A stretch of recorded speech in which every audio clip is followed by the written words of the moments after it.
Welcome to TV 20 news బులెటిన్ల ముందుగా headlines. సుంకాలు విధించినా భయపడేదే లేదు ప్రధాని మోడీ.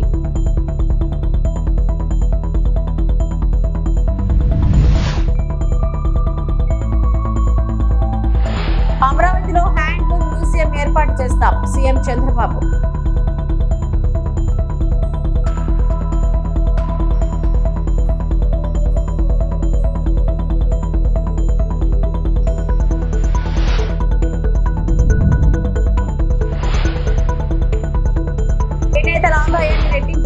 లక్ష్యం చేనేతల ఆదాయాన్ని రెట్టింపు చేయడమే లక్ష్యమన్న మంత్రి నారా లోకేష్.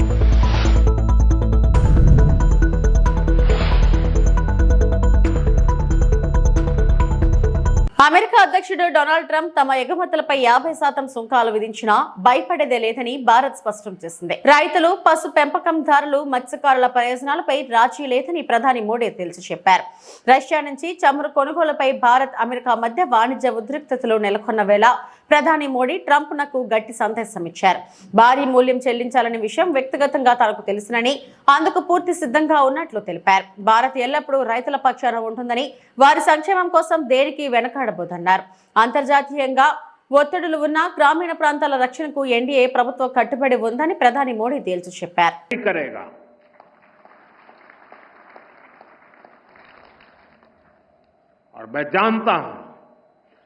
व्यक्तिगत रूप से मुझे बहुत बड़ी कीमत चुकानी पड़ेगी, लेकिन मैं इसके लिए तैयार हूं.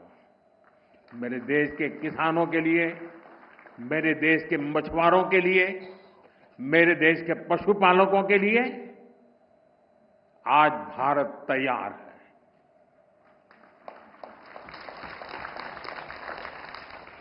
किसानों की आय बढ़ाना, खेती पर खर्च कम करना, आय के नए स्रोत बनाना, इन लक्ष्यों पर हम लगातार काम कर रहे हैं. భారతీయ శక్తి, సంస్కృతి, సాంప్రదాయాలకు ప్రతీక చేనేతలు అని ముఖ్యమంత్రి చంద్రబాబు అన్నారు. గుంటూరు జిల్లా మంగళగిరిలో ఏర్పాటు చేసిన 11వ జాతీయ చేనేత దినోత్సవంలో సీఎం పాల్గొన్నారు. అమరావతిలో హ్యాండ్లూమ్ మ్యూజియం ఏర్పాటు చేస్తామని తెలిపారు. నైపుణ్యం, సృజనాత్మకత కలయిక చేనేతలు. తెలుగుదేశం పార్టీకి నేతన్నలకు అవినాభావ సంబంధం ఉంది. నేతన్నలకు ఉపాధి కల్పించిన నేత ఎన్టీఆర్. వ్యవసాయం తర్వాత అధికంగా ఉపాధి కల్పించేది వస్త్ర పరిశ్రమ. 55,500 మంది చేనేత కార్మికులకు 2 లక్షల చొప్పున 27 కోట్ల రుణాలు ఇచ్చాం. 90,765 కుటుంబాలకు 100 యూనిట్లు కరెంటు ఉచితంగా ఇచ్చామని ముఖ్యమంత్రి చంద్రబాబు ఈ సందర్భంగా పేర్కొన్నారు. నాగరికత కాలం నుంచి చేనేత అభివృద్ధి చెందినట్లు చారిత్రక ఆధారాలున్నాయి. కాకతీయుల కాలంలో నాణేలపైన నేతన్నల ముద్రలుండేటివి. బ్రిటిష్ వాళ్ళు మన దేశానికి వచ్చిన దానికి కారణం వ్యాపారం. ఆ వ్యాపారం ఏంటంటే చేనేత కార్మికులు నేస్తున్నటువంటి బట్టలు ఇక్కడ కొని వేరే దేశాలకు పంపించి వ్యాపారం చేసేవాళ్ళు.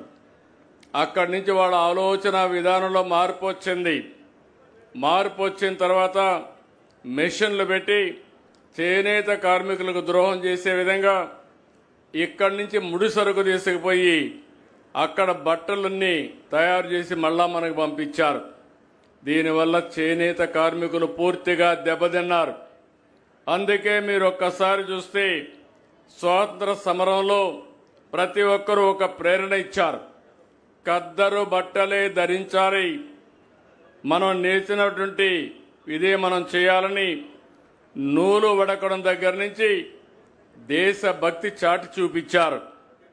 1905లో స్వదేశీ ఉద్యమంలో భాగంగా ఆగస్టు 7న విదేశ బట్టల్ని బహిష్కరణ చేశారు. ఆ విధంగా మనం చూస్తే ఈరోజు 11వ చేనేత జాతీయ దినోత్సవాన్ని మనం పెట్టుకుంటున్నామంటే దీనికి కారణం ఇది ఒక చరిత్ర అని చెప్పి కూడా నేను మీకు తెలియజేస్తున్నా. ఈరోజు మనందరం ఒక్కసారి ఆలోచిస్తే తెలుగుదేశానికి నేతన్నకు అవినాభావ సంబంధం ఉంది. మొట్టమొదటిగా ఎన్టీ రామారావు గారు ఏదైతే పార్టీ పెట్టిన మొదటి సంవత్సరం సగం ధరకే చీర దోవతి ప్రవేశపెట్టి రైతు నేతన్నకి ఉపాధి కల్పించిన పార్టీ, ఉపాధి కల్పించిన నాయకుడు నందమూరి తారక రామారావు గారని చెప్పి మీకు తెలియజేస్తున్నా. అక్కడి నుంచి ప్రారంభించాం. ఈరోజు ఒకసారి చూస్తే వ్యవసాయం తర్వాత ఎక్కువ మంది ఆధారపడే ఏకైక పరిశ్రమ చేనేత పరిశ్రమ. దగ్గర 1,22,644 కుటుంబాలు దీనిపైన ఆధారపడతాయి. నేను చాలాసార్లు పోరాడాను. 40 సంవత్సరాలు నా జీవితంలో, రాజకీయ చరిత్రలో ఏ ఒక్క వర్గానికైతే ఎక్కువ పోరాడని అడిగితే అది ధైర్యంగా చెప్పగలుగుతాను. ఈ చేనేత వర్గం కోసం రాజీ లేని పోరాటం చేశాం. అధికారంలో ఉంటే పనులు చేశాం, ప్రతిపక్షంలో ఉంటే మీ తరపున పోరాటాలు చేసిన విషయం కూడా ఒక్కసారి గుర్తు తీసుకొస్తున్నాను. 2014 నుంచి 19 వరకు 5 ఏళ్లలో చేనేతకు అండగా నిలబడ్డాం. 110 కోట్ల రూపాయలు చేనేత కళాకారులకి రుణాలు మాఫీ చేశాం. చేనేతల ఆదాయాన్ని రెట్టింపు చేయడమే లక్ష్యంగా పనిచేస్తున్నామని మంత్రి లోకేష్ అన్నారు. మంగళగిరిలో చేపట్టిన జాతీయ చేనేత దినోత్సవ కార్యక్రమంలో మంత్రి పాల్గొన్నారు. యువగలం పాదయాత్రలో చేనేతల సమస్యలు తెలుసుకుని నాటి పరిష్కారానికి హామీలు ఇచ్చారని మంత్రి గుర్తు చేశారు. ప్రతిపక్షంలో ఉన్నప్పుడే సొంత నిధులతో చేనేతలు, స్వర్ణకారుల సంక్షేమం కోసం అనేక కార్యక్రమాలు చేపట్టినట్లు మంత్రి గుర్తు చేసుకున్నారు. మంగళగిరిలోని చేనేత కళాకారులు తన కుటుంబ సభ్యులు లాంటి వారని లోకేష్ అన్నారు. చేనేత ఉత్పత్తుల మార్కెటింగ్, ప్రమోషన్ కోసం అనేక కార్యక్రమాలు చేపడుతున్నట్లు తెలిపారు. రాష్ట్రమంతటా డబుల్ ఇంజన్ సర్కార్ నడుస్తుంటే మంగళగిరిలో ట్రిపుల్ ఇంజన్ సర్కార్ నడుస్తుందని లోకేష్ వ్యాఖ్యానించారు. ప్రతిపక్షంలో ఉన్నప్పుడు 2022లో ఈ వీవర్సాల కూడా మేము ఏర్పాటు చేస్తాం జరిగింది. ఈరోజు డిజైన్లు కానివ్వండి, లేటెస్ట్ మగ్గాలు కానివ్వండి, తాత తెనేరాతో ఒప్పందం కుదుర్చుకుంటాం కానివ్వండి, మార్కెట్ లింకేజ్ కానివ్వండి, ఈ అన్నిటి ద్వారా ఈరోజు చేనేత సోదరులకి ఆదాయం 30% మేము పెంచాం. కానీ నేను ఆనందంగా లేను. నేను ఒక లక్ష్యం పెట్టుకున్నా. ఆ లక్ష్యం 100% ఆదాయం పెంచాలని, రెట్టింపు చేయాలని. స్వర్ణకారులు కూడా ప్రతిపక్షంలో ఉన్నప్పుడు లక్ష్మీ నరసింహ స్వర్ణకారుల సంక్షేమ సంఘం ఏర్పాటు చేశాం. దాని ద్వారా స్వర్ణకారులకి హెల్త్ ఇన్సూరెన్స్ కానివ్వండి, మెరుగైన పనిముట్లు కానివ్వండి, వాళ్ళకి ఆర్థిక సహాయం కూడా ఆనాడు మేము అందజేశాం. సార్, యువగలం పాదయాత్రలో ప్రొద్దటూరు కానివ్వండి, ధర్మవరం, మంగళగిరి, ఉప్పాడలో నేను చేనేత సోదరుల్ని నేరుగా కలుసుకున్నా. వాళ్ళ పడుతున్న ఇబ్బందులు నేరుగా నేను తెలుసుకుంటాం జరిగింది. ఆనాడు ఇట్లనే ఒక మీటింగ్ పెట్టుకుని చేనేత సోదరులు చెప్పా, చేనేత సోదరులు నేను దత్తకు తీసుకుంటున్నానని. కొంతమంది ఎగతాళి చేశారు, కొంతమంది కించపరిచే విధంగా మాట్లాడారు. కానీ నా ఆలోచన ఒక్కటే, చేనేత రంగాన్ని పెద్ద ఎత్తున ప్రోత్సహించాలి, వాళ్ళ ఆదాయం రెట్టింపు చేయాలి. ఆ లక్ష్యం పెట్టుకుని నేను దత్తక తీసుకుంటానని ఆనాడు చెప్పాను. ప్రభుత్వ స్కీమ్స్తో పాటు డిజైన్లు కానివ్వండి, modern colours, skilling, market linkage, promotion, ఇవన్నీ చాలా అవసరం. అందుకే నేను మంగళగిరి కళాకారుల చేనేత కళాకారు వస్త్రాల్ని పెద్ద ఎత్తున ప్రమోట్ చేస్తున్నాం. కుటుంబం పరంగా మేము ఒక పెళ్లికి వెళ్తే అక్కడ మేము ఇచ్చే చీర కూడా మంగళగిరి చీరనే. ప్రజలకు ఇచ్చిన హామీలు ఒక్కొక్కటిగా అమలు చేస్తున్నామని మంత్రి అనగాని సత్యప్రసాద్ అన్నారు. సీఎం చంద్రబాబు ఆయుర ఆరోగ్యాలతో ఉండాలని తిరుమలేశని ప్రార్థించినట్లు తెలిపారు. రాష్ట్రం సుభిక్షంగా సస్యశ్యామలంగా ఉండాలని ఆకాంక్షించినట్లు వెల్లడించారు. తిరుమల శ్రీవారిని మంత్రి అనగాని దర్శించుకున్నారు. వీఐపీ ప్రారంభ విరామ దర్శన సమయంలో స్వామివారి సేవలో పాల్గొన్నారు. శ్రీవారి దర్శనం చేసుకోవడం జరిగింది. రాష్ట్రం సుభిక్షంగా ఉండాలి, శ్యామలంగా ఉండాలని కోరుకుంటూ మేము ఏదైతే హామీలు ఇచ్చామో అన్ని కూడా ఒకటి తర్వాత అన్ని పూర్తి చేసుకుంటా ఉన్నాం. తల్లికి వందనం బ్రహ్మాండంగా ఇచ్చిన తర్వాత ఉన్న అన్నదాత సుఖీభావ. మరి ఈ రోజు చేనేత దినోత్సవం, చేనేతలందరూ కూడా బాగుండాలి. అందరికంటే ఎక్కువగా కష్టపడేది చేనేతలు కాబట్టి వారు ఆనందోత్సవాలతో ఉండాలి, ఆర్థికంగా స్థిరపడాలని చెప్పేసి వారికి ఉచితంగా కరెంట్ అవ్వచ్చు. అలాగే ఏదైతే గతంలో 4,000 ఇచ్చి మిగతా అన్ని కూడా ఇవ్వడం మానేశారో అన్ని పథకాలు మళ్ళా గతం రోజుల్లో 14 ఎట్లయితే అలా అన్ని పునర్వైభవంగా స్టార్ట్ చేసుకుంటూ మళ్ళీ 25,000 రూపాయలు సంవత్సరానికి ఇచ్చే విధంగా, అలాగే ఏదైతే ఇన్సూరెన్స్ ఉందో ఇన్సూరెన్స్ తో పాటు ఉచిత కరెంటు నాయి బ్రాహ్మణులకు, అలాగే ఇతర వెనుకబడిన వర్గాలకు కూడా ఇవ్వడం నిజంగా చాలా ఆనందదాయకమైనటువంటి విషయం. ఇవన్నీ కూడా ఒక మంచి వాతావరణం ఈ రాష్ట్రంలో. గత పాలకులు ఏదైతే రాష్ట్రానికి అందరినీ కూడా తరిమి వేసే పరిస్థితిలో మనం చూసామో, ఈ రోజు మళ్ళీ అన్ని కూడా ఆకర్షించుకుంటూ మళ్ళీ వెళ్ళి అందరికి కూడా ఈ రాష్ట్రంలో సురక్షితంగా వాళ్ళు వ్యాపారాలు పెట్టుబడులు చేయొచ్చు, మళ్ళీ రాబోయే రోజుల్లో రాబోయే తరాలకు మంచి చేయొచ్చు అనే దిశగా ఏదైతే ప్రణాళికతో ముందుకెళ్తున్నారో గౌరవ ముఖ్యమంత్రి గారికి ఆయురారోగ్యాలు ఆ శక్తి ఇంకా ప్రసాదించాలని ఏడుకొనసాలని కోరుకుంటున్నాను. చేనేత వస్త్రధారణతో ఆరోగ్యం పెంపొందించుకోవచ్చని, అదే సమయంలో చేనేత కార్మికులకు అండగా ఉంటూ ప్రోత్సహించవచ్చని స్థానిక శ్రీకాకుళం శాసనసభ్యులు గొండు శంకర్రావు సూచించారు.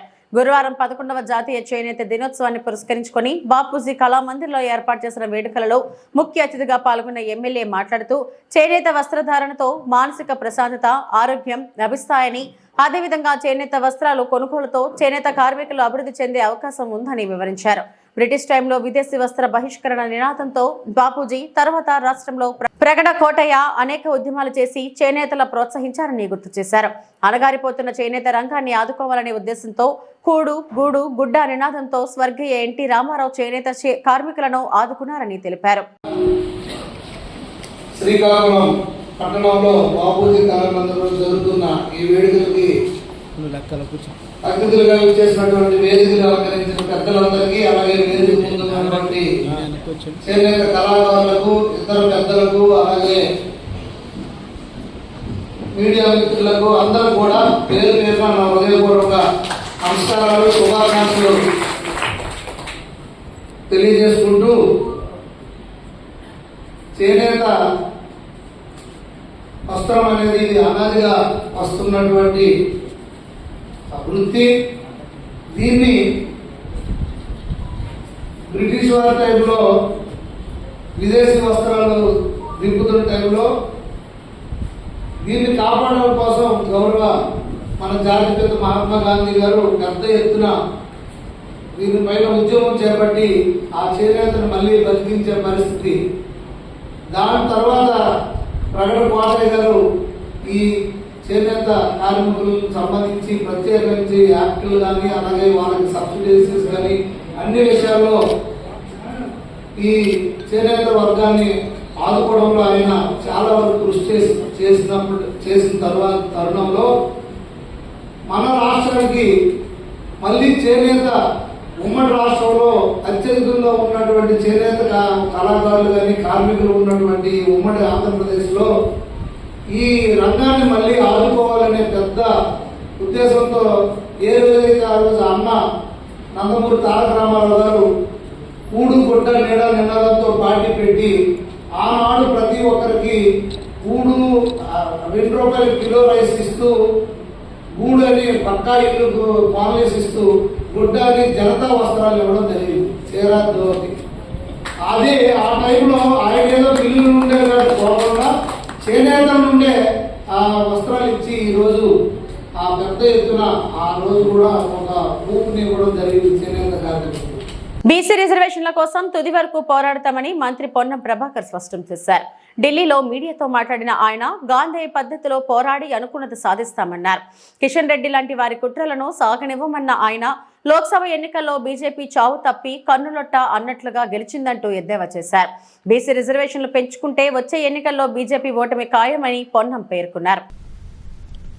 మద్దతునివ్వాల్సినటువంటి భారతీయ జనతా పార్టీ శాసనసభలో ఈ బిల్లుకు సంబంధించి నేను అడుగుతా ఉన్న సూటిగా, honourable union minister mister Kishan Reddy గారు, మీరు తెలంగాణ శాసనసభ బిల్లు జరిగే సందర్భంలో మీరు వ్యతిరేకించి మీ పార్టీ స్టాండ్ చెప్పినట్టయితే ఆనాడు అందుకు సంబంధించిన అంశాలన్నింటినీ పరిశీలన జరిగేది, శాసనసభలో చర్చ జరిగేది.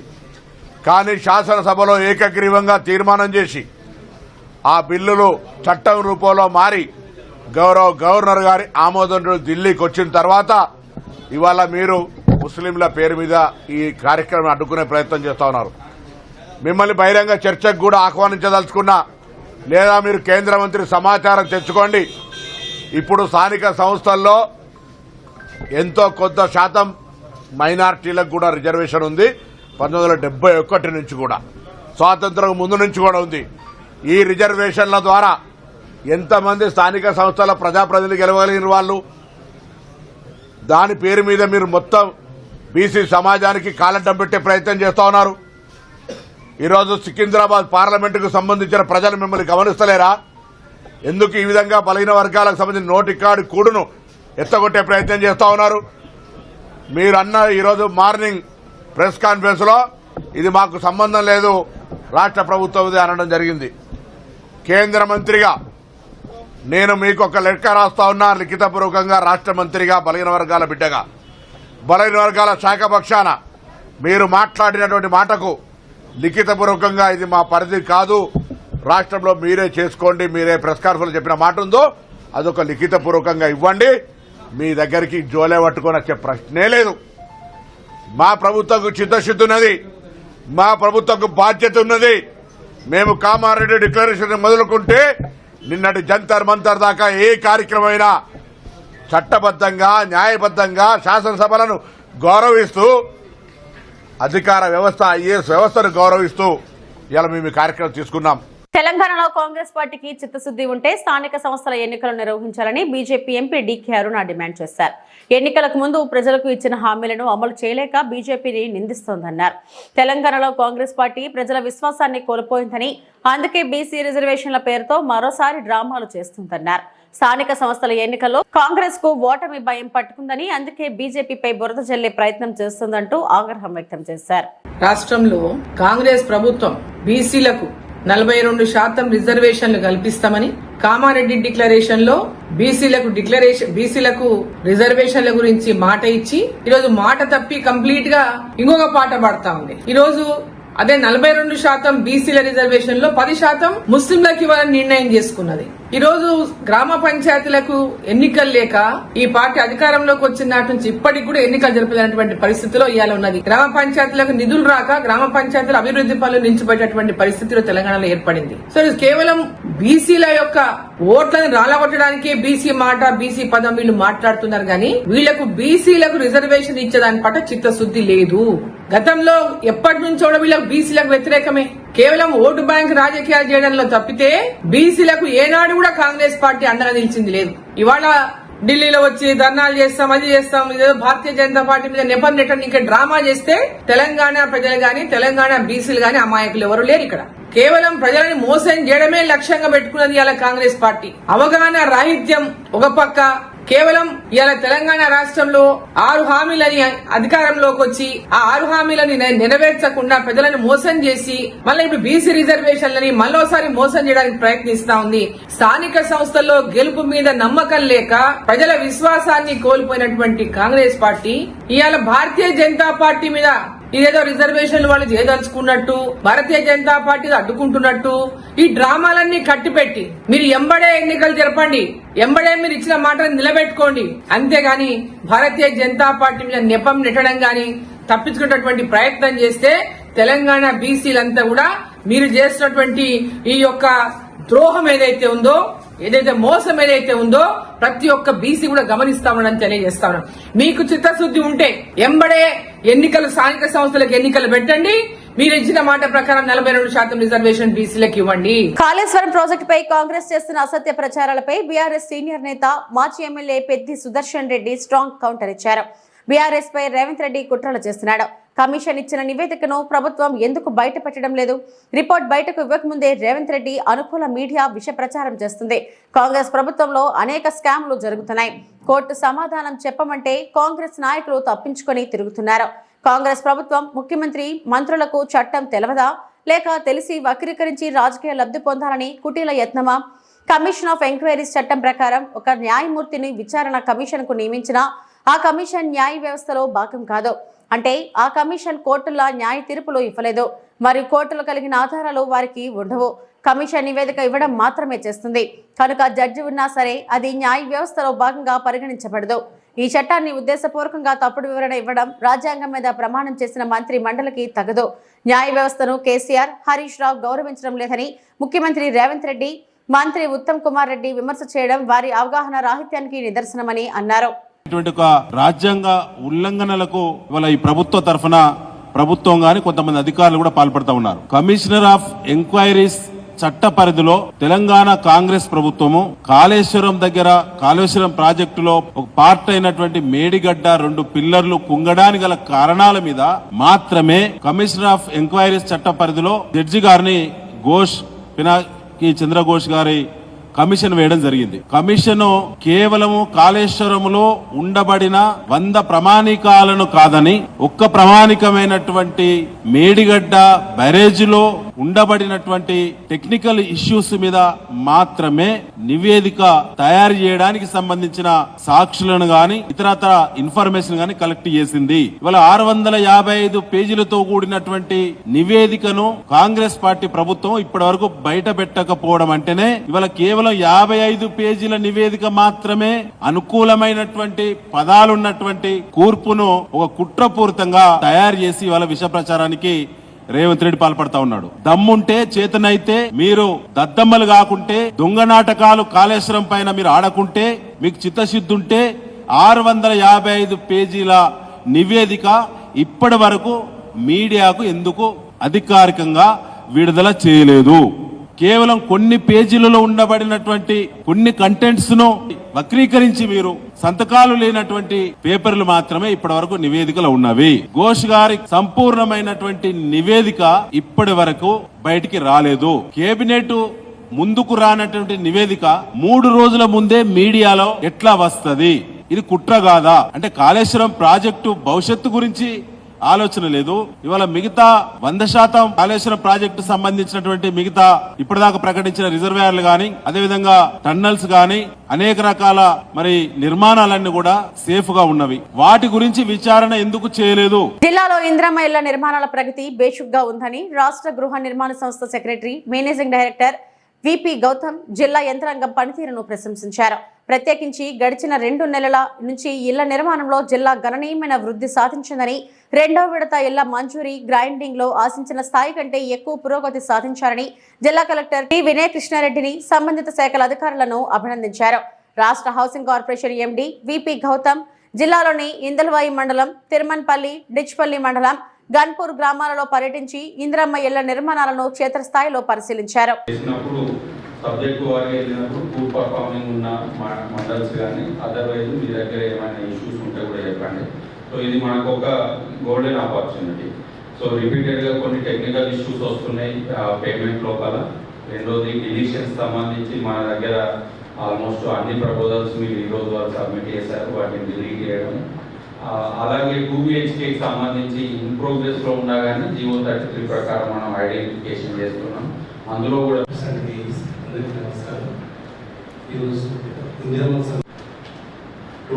Total target 19,306 sir, grounded 9,360 sir, basement level 4,585 sir, wall level ఒకటి ప్రాబ్లం సార్ 2,067 పెండింగ్ మనకు పర్మిట్ చేస్తే మేము రెడీ ఉన్నాం. బెనిఫిషరీస్ ఉన్నారు, దాంతో మేము 3,500 కంప్లీట్ చేస్తాం.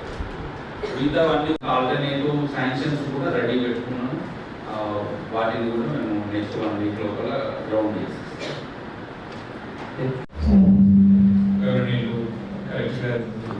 So first of all, I must place on record appreciation for Collector Nizam Garu and his team, because last 2 months we have seen tremendous progress in Nizam Garu. So every week, because I see district wise only, so every week when I see number of payments వచ్చేది ఇప్పుడు నిజామాబాద్ అనేది చాలా ఉపందుకుంది. phase 1 లో అంత లేదు, but phase 2 లో there is tremendous progress. Every week we are able to release more than 500 to 1000 payments for Nizamabad. So ఆ విధంగా చూసుకుంటే ఇప్పుడు చాలా జిల్లాలో గ్రౌండింగ్ అనేది బాగానే అయింది, కానీ గ్రౌండింగ్ నుంచి బేస్మెంట్ కన్వర్షన్ అనేది అవ్వట్లేదు. సో కామారెడ్డిలో కూడా అదే మాట్లాడాను, కానీ నిజామాబాద్ లో ఆ కన్వర్షన్ అనేది ఉంది. మనకు 1000 ఇళ్ళు పోయిన నెల గ్రౌండ్ అయ్యి ఉంటే మినిమం 500 houses అయినా ఈ నెలలో బేస్మెంట్ కన్వర్ట్ అవుతున్నాయి. So that is within 2 months maximum all houses must get grounded, and ground అయినాక within 2 months లో బేస్మెంట్ కంప్లీట్ అయిపోవాలి. బేస్మెంట్ కంప్లీట్ అయ్యి 2 months లో వాలింగ్ కంప్లీట్ అయిపోవాలి. సో ఇది స్టేజ్ వైస్ మీరు ఇట్లా మానిటరింగ్ చేసుకోవచ్చు పీజీ గారు. సో అది ఎక్కడైతే ఆగితే then there is some issue. మళ్ళీ ఒక హౌస్ గ్రౌండింగ్ అయ్యి చాలా రోజులుగా బేస్మెంట్ కి రావట్లేదంటే then there is some issue. So Nizamabad లో అట్లాంటి ఇష్యూ లేదు. 1 month లో 50% హౌసెస్ అయిపోయినాయి. సో వి ఎక్స్పెక్ట్ ఇంకో 1 month లో జూన్ 30 దాకా గ్రౌండ్ చేసిన హౌసెస్ అన్ని కూడా బై ఆగస్ట్ 30 అన్ని కూడా బేస్మెంట్ స్టేజ్ కి వచ్చేస్తాయి. 1 lakh అనేది వాళ్ళ ఖాతాలో పడుతుంది అనేది మన ఎక్స్పెక్టేషన్. ఇవి ఇప్పటివరకు నా బులెటిన్ అప్డేట్స్. నమస్తే.